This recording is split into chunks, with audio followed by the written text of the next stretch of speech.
Bad car starter relay symptoms and solution. Hello guys, welcome back to your favorite YouTube channel, Cars. Subscribe to our channel and press the bell icon so that you don't miss any upcoming videos from us. Most car owners don't give what occurs when they turn the key in the ignition a second thought. However, some events need to take place before your engine can start. Your engine starts when an electrical signal is sent to the ignition system. Each element in this series of actions, which is necessary for starting your automobile, has a very specialized function. The element known as the starter relay is one typical cause of issues. Watch this video to the end to learn more about how this component performs and what may happen if it is damaged. In this video, we'll look at two indicators that your starter relay might need to be repaired. 1. Inability to start. A car that won't start is one of the few indicators of mechanical difficulty that is unmistakable. While several various underlying problems may prevent an automobile from starting, a faulty starter relay is frequently the source of the issue. You must have a clearer knowledge of what the starter relay actually accomplishes in order to see why. When you flip the ignition key, a surge of electrical energy is released from your battery.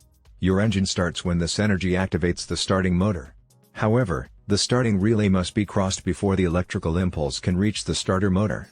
Along with completing the electrical circuit, the starting relay also increases the battery current. The electrical signal from the battery to the starting motor will never reach it if your starter relay has failed. Consequently, no matter how many times you turn the key, your engine won't start. When you turn your automobile, a malfunctioning relay frequently emits an audible clicking sound. If your car won't start and you hear this noise, call a repair right away. 2. If your starter motor is always running. In the case at hand, the malfunctioning starter relay prevented the starter motor from receiving the signal, which prevented the car from starting. A starter relay might also malfunction the other way. In other words, the malfunctioning relay may fail to terminate the electrical circuit rather than opening it. As a result, the starting motor will keep running even after your engine begins. In certain circumstances, the starting motor may continue to operate even after you remove the key from the ignition. This issue quickly causes major harm to the starter and the gearbox flywheel.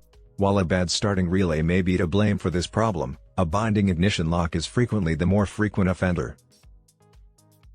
By turning the lock cylinder, you may check for binding. If this rotation causes the starting motor to turn off, you have located the issue's root. To solve the problem, lubricate the lock cylinder with either a dry Teflon lubricant or a wet graphite solution. If turning the lock cylinder doesn't turn off the starting motor, a bad relay can be blamed. It is necessary to get the aid of a qualified mechanic while checking for broken relays. The technician will replace your relay with a brand new relay with the same component number in order to identify whether your relay is at fault. If the issue still persists after this swap, it nearly definitely stems from a wiring issue with the ignition switch. Because of poor wiring, the starting relay is grounded even when the key is not in the run position. The problem should be resolved by replacing the defective wire. 3. Clicking sounds. When the relay cannot convey a complete signal, it occurs. A complete electrical signal is sent via the relay, or it does not. However, a worn-out or broken relay that hasn't totally failed could attempt to seal connections while being turned on and off. The failed attempts produce quick clicking noises. This specific issue is a result of a rusted or unclean relay and contacts. A similar issue might arise with a battery with a low ampere rating. So, before opting to alter the relay, make sure to examine it. That's it for today. Don't forget to share your views in the comments section below and give this video a thumbs up. Stay tuned for more interesting facts about your vehicle.